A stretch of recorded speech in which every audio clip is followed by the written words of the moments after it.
South ఇండియాలోని అతి తక్కువ ధరలకి రత్నాలనందించే ఏకైక సంస్థ 6JVR. నమస్తే, welcome to Suman TV. Post office లో ఎన్నో బెస్ట్ స్కీమ్స్ అందుబాటులో ఉన్నాయి. ఈ మధ్యకాలంలో ప్రజలు ఎక్కువగా పోస్ట్ ఆఫీస్ పథకాల మీద ఇంట్రెస్ట్ చూపిస్తున్నారు. పోస్ట్ ఆఫీస్ స్కీమ్స్ రిస్క్ లేదు, చాలా స్పష్టంగా ప్రజలకు కూడా ఇది తెలుసు కాబట్టి ఈ పథకాల మీద ఎక్కువ ఆసక్తి కనబరుస్తున్నారు. దేశవ్యాప్తంగా పోస్ట్ ఆఫీస్ పథకాల్లో చాలామంది ఇన్వెస్ట్ చేస్తూ ఉన్నారు. మీరు పోస్ట్ ఆఫీస్లో పెట్టుబడి పెట్టడం ద్వారా తక్కువ సమయంలో మంచి లాభాలు పొందాలి అనుకుంటే post office public provident fund పథకం బెస్ట్ చాయిస్ అని చెప్తున్నారు.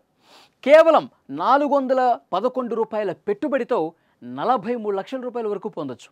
పన్ను ఆదా చేయాలి అనుకునే వాళ్ళకి ఈ పథకం చాలా ఉపయోగకరంగా ఉంటుంది. అసలు ఈ పథకం ఏంటి? రోజుకి 411 రూపాయలు చెల్లిస్తే ఈ స్కీమ్ చేస్తే భవిష్యత్తు ఏ విధంగా ఉండిపోతుంది, ఎంతవరకు మనం లాభాలు గడించవచ్చు, ఈ పథకానికి సంబంధించిన పూర్తి డీటెయిల్స్ ఈ వీడియో ద్వారా మీకు ఎక్స్ప్లెయిన్ చేసే ప్రయత్నం చేస్తాం. పీపీఎఫ్ అకౌంట్ 15 ఏళ్ల కాల వ్యవధితో ఉంటుంది, 15 ఇయర్స్ అనమాట. దీంట్లో పెట్టుబడి పెడితే ప్రస్తుతం 7.9 వార్షిక వడ్డీ లభిస్తుంది. ఈ పథకంలో ఏడాదికి కనీసం 500 రూపాయల నుంచి గరిష్టంగా 1,50,000 రూపాయల వరకు డిపాజిట్ చేసుకునే అవకాశం ఉంది. ప్రతి నెల 12,500 రూపాయలు అంటే రోజుకి దాదాపు 411 రూపాయలు కడితే ఒక సంవత్సరంలో మొత్తం 1,50,000 రూపాయలు జమ అవుతాయి.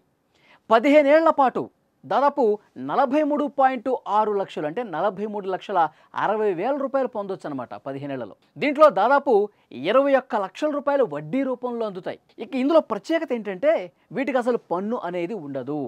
ఆదాయ పన్ను సెక్షన్ 80C కింద ఈ పన్ను మినహాయింపు ఇస్తోంది ప్రభుత్వం. ఈ పథకానికి ప్రభుత్వ సపోర్టు చాలా స్పష్టంగా ఉంది కాబట్టి మీ డబ్బులు ఎక్కడికి పోవు, చాలా సురక్షితం అన్నమాట. పీపీఎఫ్పై వడ్డీ రేటు కూడా బ్యాంకు ఎఫ్డి కంటే ఎక్కువగా ఉంది. ఎక్కువ కాలం పెట్టుబడి పెట్టే వాళ్ళకి ఇదొక బెస్ట్ ఆప్షన్, ఒక బెస్ట్ చాయిస్గా నిలబడుతుంది. దీనిలో డబ్బు డిపాజిట్ చేయడం ద్వారా చాలా ఈజీ కూడా డబ్బు పెట్టడం. మీరు కోరుకుంటే మొత్తం డబ్బును ఒకేసారి డిపాజిట్ చేయొచ్చు కూడా, లేదా నెలవారీ కూడా కట్టొచ్చు. ఇలాంటి ఆప్షన్స్ కూడా ఇందులో ఉన్నాయి. మీరు అకౌంట్ ఓపెన్ చేసిన మొదటి 5 ఏళ్లలో రుణం కూడా తీసుకోవచ్చు. ఈ ఆప్షన్ కూడా ఉంది. అత్యవసర పరిస్థితుల్లో ఇది చాలా యూస్ఫుల్గా కూడా ఉంటుంది. పీపీఎఫ్లో ఆన్లైన్లో డబ్బు జమ చేసే సౌకర్యాన్ని కూడా పోస్ట్ ఆఫీస్ అందుబాటులోకి తెచ్చింది. ఇండియా పోస్ట్ పేమెంట్స్ బ్యాంక్ లేదా డాక్ పే యాప్ సాయంతో మీరు మీ బ్యాంక్ అకౌంట్ నుంచి పీపీఎఫ్ ఖాతాకు చాలా అంటే చాలా ఈజీగా మనీని ట్రాన్స్ఫర్ చేసుకోవచ్చు. దీనికోసం ఐపీపీబీ అకౌంట్ను మీ బ్యాంకు ఖాతాకు లింక్ చేయాలి. యాప్లో పీపీఎఫ్ ఆప్షన్ను ఎంచుకొని అకౌంట్ నంబరు, కస్టమర్ ఐడిని నమోదు చేసి పేమెంట్ చేస్తే సరిపోతుంది. మీ డబ్బు సేఫ్గా ఉండాలి, భవిష్యత్తులో అధిక మొత్తంలో లాభాలు గడించాలి, రావాలి అనుకునే వాళ్లకు ఇది చాలా గొప్ప పథకంగా పేర్కొంటోంది కేంద్ర ప్రభుత్వం.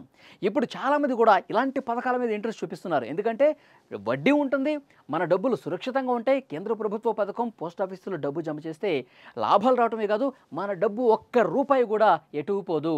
ఇందులో మళ్ళీ ఆప్షన్స్ ఉన్నాయి. నెలవారీగా కట్టుకోవచ్చు, లేదంటే మొత్తం ఒకేసారి కట్టొచ్చు. ఈ విధంగా కూడా ఆప్షన్ ఉందన్నమాట.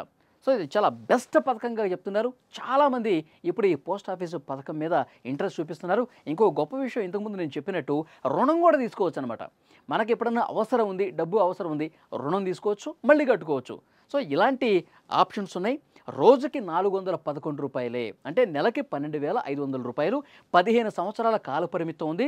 మీకు 43 లక్షల రూపాయలు, ఎంత హ్యూజ్ అమౌంట్ చూడండి. సో డెఫినెట్గా అందుకే పోస్ట్ ఆఫీస్ ఇలాంటి గొప్ప గొప్ప స్కీమ్స్ ప్రజల కోణంలో ఆలోచించి ప్రభుత్వాలు తీసుకొస్తున్నాయి కాబట్టి దీన్ని సద్వినియోగం చేసుకోండి, ఈ పథకాన్ని ఉపయోగించుకోండి. మీరు కొంత ప్రగతి సాధించే అవకాశం ఆర్థికంగా కూడా కనిపిస్తుంది. ఈ పథకం గురించి మీరేమనుకుంటున్నారు? తప్పకుండా కామెంట్ బాక్స్లో తెలియజేయండి.